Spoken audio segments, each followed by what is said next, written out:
Hello friends, welcome back to all in one corner. तर तुमचं मनापासून स्वागत आहे ऑल इन वन कॉर्नरमध्ये. तर विद्यार्थी मित्रांनो, आज आपण बघणार आहोत इयत्ता 9वी विषय भूगोल आणि टेस्ट क्रमांक 3. तर आपण मागच्या व्हिडिओमध्ये इतिहास व नागरिकशास्त्र चाचणी क्रमांक 3 बघितली. आता आपण भूगोल विषयाची चाचणी क्रमांक 3 बघणार आहोत. तर अजूनपर्यंत तुम्ही सबस्क्राईब केलेलं नसेल तर सबस्क्राईब करा. चला तर मग व्हिडिओला स्टार्ट करूया. तर आपला दिवस 45वा आहे. चाचणी क्रमांक 3, विषय भूगोल. गुण आहे 25 आणि वेळ आहे 1.5 तास. तर पहिला प्रश्न आहे, अचूक पर्याय निवडून विधाने पूर्ण लिहा. 5 मार्कांसाठी तुम्हाला 5 प्रश्न दिलेले आहे. पहिल्या प्रश्नात तर प्रश्न आहे, भूकवचाचे डॅश डॅश हे 2 थर आहेत. उत्तर आहे, भूकवचाचे खंडीय व महासागरीय कवच हे 2 थर आहेत. म्हणजेच पर्याय क्रमांक 2. त्यातील आ आहे, वाळवंटी प्रदेशात कमी असल्याने हवा कोरडी असते. तर तुम्हाला ऑप्शन्स दिलेले 4. तर उत्तर आहे 1, पर्याय क्रमांक 1 म्हणजे सापेक्ष आर्द्रता. वाळवंटी प्रदेशात सापेक्ष आर्द्रता कमी असल्याने हवा कोरडी असते. त्यानंतर ई, सागरी प्रवाहांच्या जवळील किनारपट्टींच्या प्रदेशात खालीलपैकी डॅश डॅश परिणाम होत नाही. पर्याय दिलेले तुम्हाला 4, पर्जन्य, तापमान, भूमीय वारे आणि क्षारता. तर उत्तर आहे, सागरी प्रवाहांच्या जवळील किनारपट्टींच्या प्रदेशात खालीलपैकी भूमीय वारे परिणाम होत नाही. म्हणजेच तुमचं उत्तर आहे पर्याय क्रमांक 3, दॅट इज भूमीय वारे.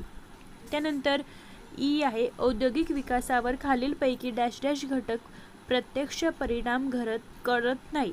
तर पर्याय दिलेले पाणी, वीज, मजूर, हवा. तर उत्तर आहे ऑप्शन क्रमांक 4, हवा. खालीलपैकी विकासावर कोणता घटक प्रत्यक्ष परिणाम करत नाही? तर आहे उत्तर हवा. त्यानंतर आहे ऊ, पृथ्वीच्या परिवलनास 24 तासांचा कालावधी लागतो. 1 तासात पृथ्वीवरील डॅश डॅश. तर उत्तर आहे, पृथ्वीच्या परिवलनास 24 तासांचा कालावधी लागतो. 1 तासात पृथ्वीवरील 15 रेखावृत्ते सूर्यासमोरून जातात. म्हणजेच पर्याय क्रमांक 3. तर अशा प्रकारे तुम्हाला पहिल्या प्रश्नामध्ये विधाने कंप्लीट करायची आहे. त्यानंतर आहे तुमचा प्रश्न क्रमांक 2, सुबक आकृत्या काढून नावे द्या. 4 मार्कांसाठी तुम्हाला 2 आकृत्या काढायच्या आहे. तर पहिली आकृती तुमची लोह पोलाद उद्योगांचे स्थानिकीकरण. तर ही आकृती तुम्हाला नीट काढून त्यांची नावे द्यायची आहे. तर तुम्हाला स्क्रीनवर दिसत असेल उद्योगाच्या स्थानिकीकरणाचे घटकांची जी आकृती दिलेली होती तुमच्या 8वीच्या भूगोलाच्या पुस्तकात, ती तुम्हाला दिसत असेल तर ही तुम्हाला प्रश्न क्रमांक 2 मध्ये काढायची आहे. त्यानंतर आहे तुमचा प्रश्न क्रमांक 2 आणि त्यातील आत तुम्हाला त्याची पण आकृती काढायची आहे. पृथ्वी एक चुंबक. तर ही सुद्धा आकृती तुमच्या 8वीच्या भूगोलाच्या पुस्तकात आहे. तर थांबा, मी तुम्हाला दाखवते ती आकृती कशी आहे. तर बघा, तुम्हाला स्क्रीनवरती दिसत असेल पृथ्वी एक चुंबक. तुम्हाला 8वीच्या पुस्तकात आहे ही तुमची आकृती. त्यामध्ये तुम्हाला भौगोलिक विषुववृत्त, चुंबकीय विषुववृत्त, भौगोलिक आस, चुंबकीय आस असं दाखवायचे आहे. तर हा झाला तुमचा प्रश्न क्रमांक 2. त्यानंतर तुमचा प्रश्न क्रमांक 3 आहे, भौगोलिक कारणे द्या. कोणतेही 3, 6 मार्कांसाठी. तर तुम्हाला 5 प्रश्न दिलेले आहे यात. तर कोणतेही 3 तुम्ही लिहू शकतात. तर मी तुम्हाला 4 लिहून देते, तुम्ही त्यातील कोणतेही 3 लिहू शकतात. तर पहिला आहे, पृथ्वीच्या अंतरंगात फरक आढळतो. भौगोलिक कारणे द्या. तर उत्तर बघा कसं लिहू शकतात. तर उत्तर तुम्हाला पॉईंट वाईज लिहायचे आहे. बघा, पहिला पॉईंट आहे, पृथ्वीच्या अंतरंगातील भूकवच, प्रावरण आणि गाभा या प्रमुख 3 थरात आढळणाऱ्या मूलद्रव्याची खनिजात, तापमानात व दाबात भिन्नता आहे. पॉईंट 2, पृथ्वीच्या अंतरंगाची खंडीय कवच व महासागरीय कवच. ब, भूकवच व प्रावरण. क, उच्च प्रावरण व निम्न प्रावरण. ड, प्रावरण व गाभा. ई, बाह्य गाभा व अंतर्गाभा यांना एकमेकांपासून विलग करणारे संक्रमण थर आहे. अशा प्रकारे अंतरंगात फरक आढळतो. हा झाला तुमचा प्रश्न क्रमांक 3 मधील प्रश्न. त्यानंतर आहे तुमचा आ प्रश्न, ढग हे आकाशात तरंगतात. तर याचे भौगोलिक कारण आहे.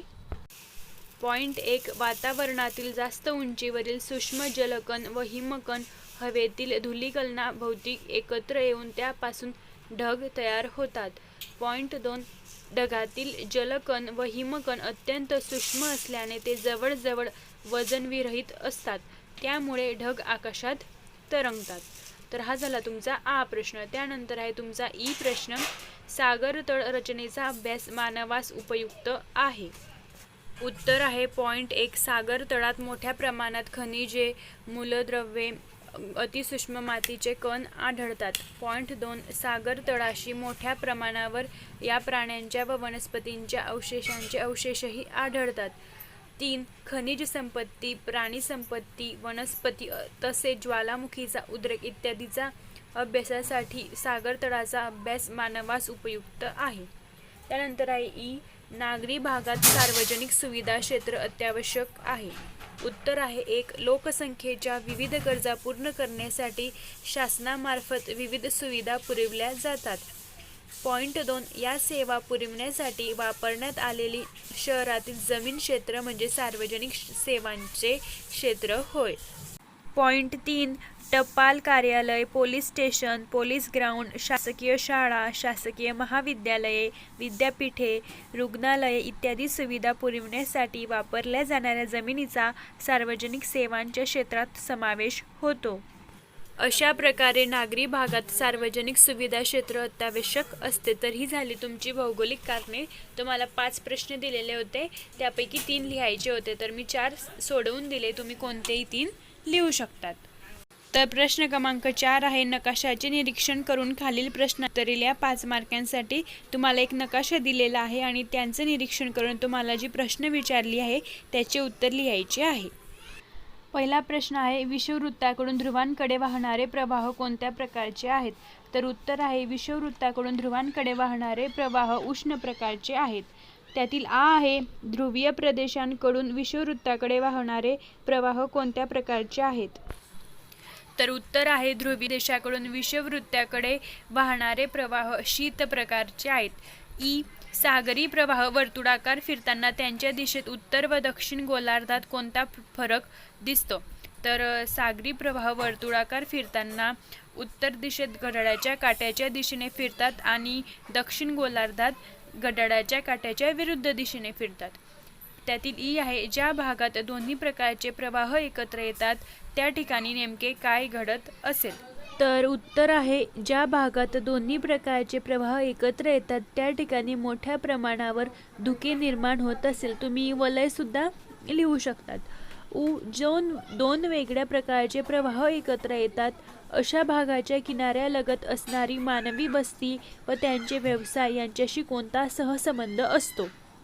तर प्रश्न क्रमांक चे उत्तर आहे 2 वेगळ्या प्रकारचे प्रवाह एकत्र येतात अशा भागात वनस्पती, शेवाळ इत्यादींची वाढ होते. हे माशांचे खाद्यपदार्थ असते, त्यामुळे येथे मोठ्या प्रमाणावर मासे येतात. त्यांच्या येथे खूप मोठ्या प्रमाणावर प्रजनन होते, म्हणून अशा ठिकाणी मत्स्यक्षेत्रे निर्माण झालेली आहे. तर विद्यार्थी मित्रांनो, अशा प्रकारे तुम्हाला क्वेश्चन 4 कंप्लीट करायचा होता. जो नकाशा दिलेला होता त्यावरून तुम्हाला हे जे 5 प्रश्न आहे ते सॉल्व करायचे होते.